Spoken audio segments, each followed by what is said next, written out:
Bom dia, estamos aqui com mais uma edição do nosso programa semanal Fóssil. Hoje recebemos o paleoartista e paleontólogo Felipe Elias. Bom dia, Felipe, obrigado por sua participação. Oi, Arthur, bom dia. Obrigado a vocês por terem me convidado para a gente bater esse papo aí sobre paleoarte, enfim, tamo junto aí. Vamos às perguntas. O que te levou a querer estudar paleoarte? Olha, Arthur, na verdade, a minha primeira intenção era ser paleontólogo mesmo, né? Então as coisas meio que andaram juntas.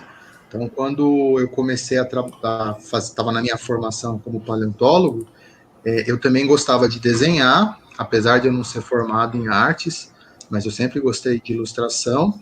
E eu descobri que eu podia juntar as duas coisas, né? Podia juntar a minha paixão por desenho, né, por arte, e a minha paixão pela paleontologia, e usar isso, essa combinação, para falar para as pessoas, para mostrar a paleontologia para as pessoas, né?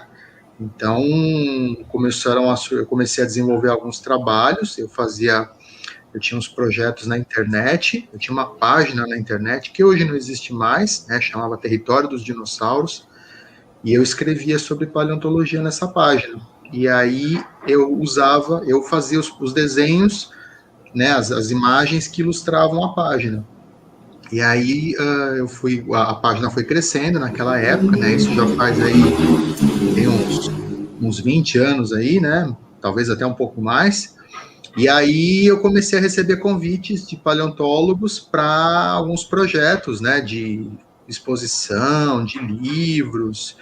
E aí eu comecei a fazer esse trabalho, virou também uma parte do meu trabalho mesmo, né? Então, as coisas meio que caminharam todas juntas aí. E ao longo dos anos eu fui me aperfeiçoando, né? Fui ganhando mais experiência, aprendendo, a gente continua aprendendo sempre até hoje.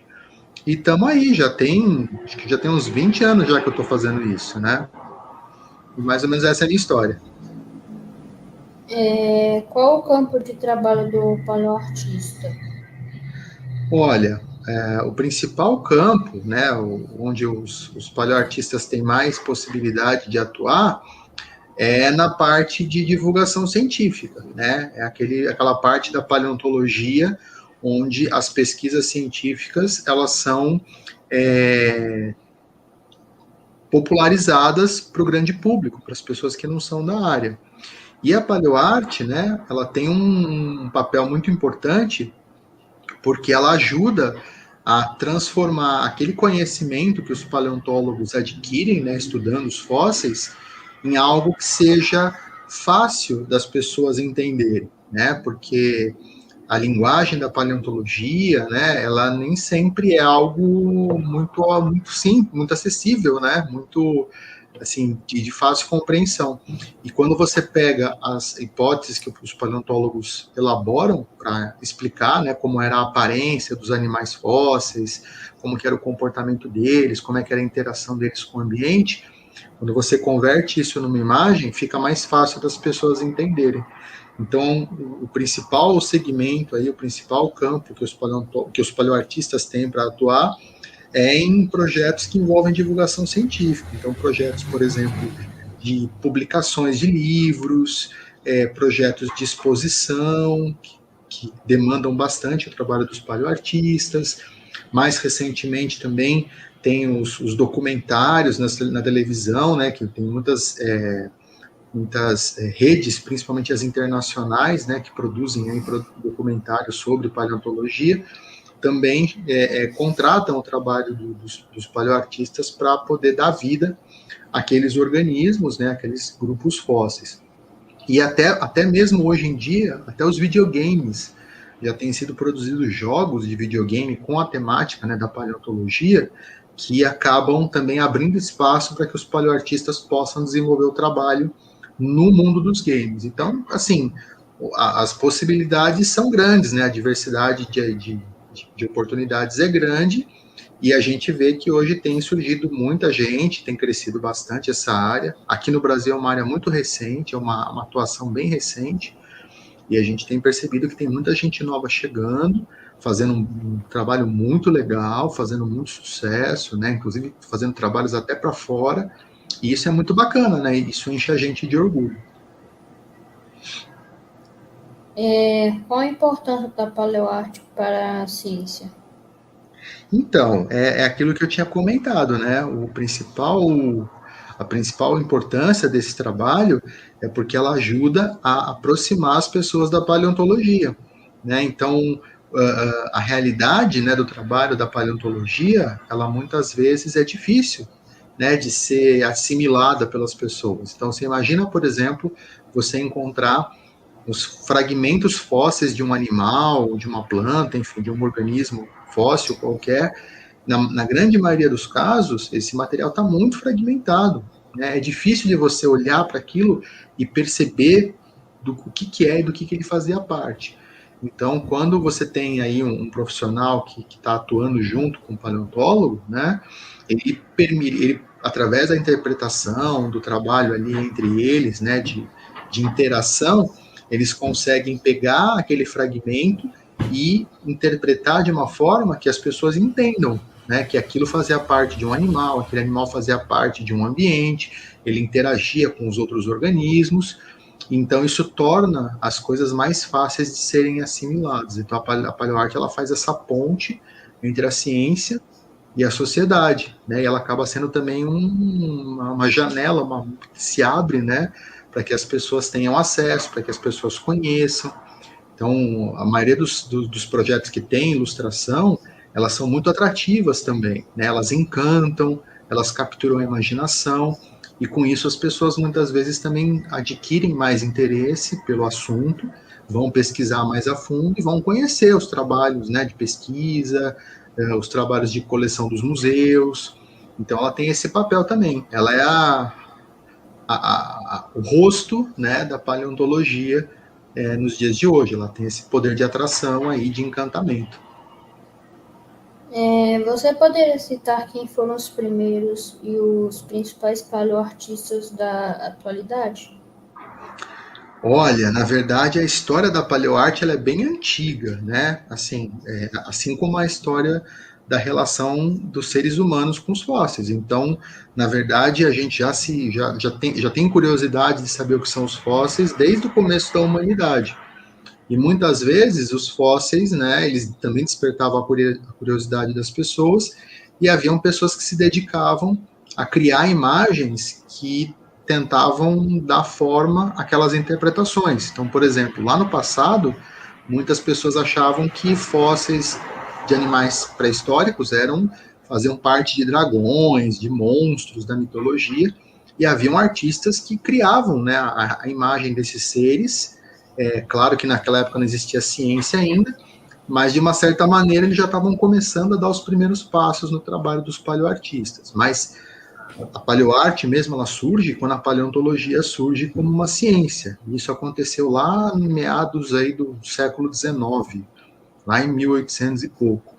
Então, nós tivemos várias pessoas, vários nomes importantes, alguns deles eram também paleontólogos, e eles já começavam, eles perceberam logo de cara que era importante usar a imagem para se comunicar, para transmitir as ideias deles, né? Então tem, por exemplo, pessoas como Georges Cuvier, que é considerado o pai da paleontologia. Ele, por exemplo, foi uma das primeiras pessoas que ele trabalhava com animais vertebrados, né? Ele trabalhava com grandes mamíferos, entre outros animais aí do passado. Ele foi uma das primeiras pessoas, por exemplo, que fez o que a gente chama de reconstrução do esqueleto de um animal, né? Que foi de uma preguiça gigante. Então ele pegou todos aqueles ossos e ele então fez uma ilustração daquela preguiça, né, como seria o esqueleto completo dela todinho organizado ali. Só que ele não desenhou a preguiça como ele interpretaria ela em vida, só fez o esqueleto. Né? Teve uma outra pessoa que é super importante, que é o Benjamin Waterhouse Hawkins, que era um artista britânico, que lá em meados do século XIX, ele foi convidado pelo Richard Owen, que era um dos mais importantes paleontólogos daquela época, para criar esculturas de dinossauros em tamanho natural para uma exposição que ia acontecer no Palácio de Cristal, em Londres, que fazia parte de um grande evento chamado Exposição Mundial. E pela primeira vez, um artista esculpiu em tamanho natural, né, dinossauros como se imaginava que eles eram na época. E aí vieram outros nomes. Depois disso, né, foi uma das primeiras iniciativas assim de grande importância de divulgação de paleontologia, e foi justamente teve o tema dinossauros, né? E depois disso, vários museus ao redor do mundo começaram a se interessar em ter na exposição o tema da paleontologia, ter fósseis e ter imagens também, né, e modelos, esculturas que representavam esses organismos. Aí quando a gente chega lá no comecinho do século, no finalzinho do século XIX, no comecinho do século XX, a gente teve, por exemplo, o Museu de Nova York, o Museu de História Natural de Nova York, que já tinha exposições, uma área grande de exposição de fósseis, e eles então chamaram para fazer parte da equipe um artista chamado Charles Knight. Ele era formado pela Escola Metropolitana de Arte de Nova York e ele gostava de frequentar o museu para fazer esboços do que ele via lá na exposição. E aí o pessoal do museu achou interessante o trabalho dele e resolveu convidar ele para fazer alguns trabalhos dentro do museu, só que com animais fósseis. E com isso, ele começou ao longo do tempo, foi se desenvolvendo, ele acabou sendo contratado pelo museu, e ele então começou a desenvolver um método, que é o método que a gente usa até hoje, para reconstruir esses animais. Ele se tornou um dos mais importantes, um dos mais famosos, um dos mais influentes paleoartistas de todos os tempos. E teve vários outros nomes, né? Teve o Zdeněk Burian, que foi um artista importante aí, tchecoslovaco também, que no século XX fez muitos trabalhos muito interessantes. A gente teve na década de 70 e 80 um momento importante aí, que foi quando a gente chama de renascença dos dinossauros, que é quando a paleontologia começou a mudar, né, a sua interpretação sobre como que os dinossauros eram, como eles se pareciam. E aí várias pessoas surgiram, vários paleoartistas importantes apareceram nessa época. E hoje, assim, tem uma quantidade enorme de pessoas profissionais, tanto homens como mulheres, né, que têm desenvolvido esse trabalho, tanto lá fora como aqui no Brasil. Aí aqui no Brasil a coisa começou um pouco mais tarde, né? A gente começou a ter aí um trabalho mais importante da paleoarte no final da década de meados da década de 90. Então vieram artistas como Ariel Milani, o Maurílio Oliveira, né? O Pepe, que é o Deverson Silva, são alguns desses primeiros paleoartistas que começaram a atuar no Brasil, né? Depois eu também comecei mais ou menos um pouco depois. Teve o Rodolfo Nogueira, que é um artista muito conhecido, inclusive fora do país. E hoje a quantidade de pessoas trabalhando com paleoarte, né, no Brasil é bastante grande já. Tem pessoas aí em todos os estados, em todas as regiões, fazendo trabalhos muito legais. Quais paleoartistas que te inspiram? Olha, eu tive alguns que foram os que mais que eu acho que influenciaram mais no meu trabalho. Como eu venho, né, eu já sou mais velhinho, né, eu nasci na década de 80, então eu cresci vendo o trabalho de alguns daqueles artistas que vieram lá da década de 70, 80, e que são as pessoas que inspiraram, né, que capturaram a minha imaginação. Então, por exemplo, tem um artista que eu adoro, que é o Mark Hallett, que ele foi muito ativo na década de 70 e 80. Hoje ele já não tem feito mais muita coisa, ele já está bem velhinho. Tem um outro chamado Douglas Henderson, que foi um artista também importante. Ele era especialista em fazer grandes cenários, né, grandes reconstituições de ambientes. Então eu sempre achei o trabalho dele muito bacana. Tem um outro artista que foi muito famoso no comecinho dos anos 2000, que é um cara chamado Todd Marshall, que também, a maioria deles eram americanos, né? A paleoarte ela teve uma desenvoltura muito grande nos Estados Unidos.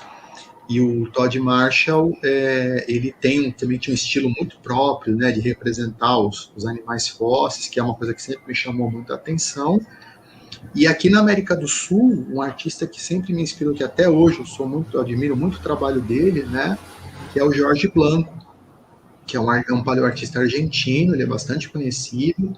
Ele também tem um estilo de representar os animais que é muito peculiar dele e que me chama muito a atenção, né? Então acho que esses são os que mais, claro, tem muitos outros, né? Mas assim, esses acho que são os que foram mais importantes para me influenciar para que eu pudesse construir o meu estilo de fazer o trabalho, né? Então esses são os que mais chamam minha atenção nesse sentido, mas depois disso tem vários outros que eu admiro bastante.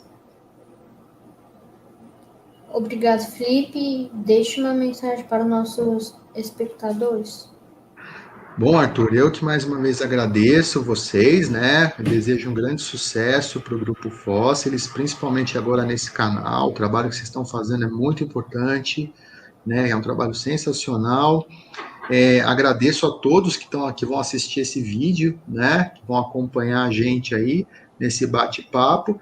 E eu vou deixar um convite, né? Para quem quiser conhecer, eu tenho um projeto que eu desenvolvo, que é um portal chamado Paleozool Brasil, que é um canal onde eu estou reunindo informações sobre todos os vertebrados fósseis que já existiram aqui no Brasil, né, que foram encontrados, que foram descritos pelos paleontólogos brasileiros.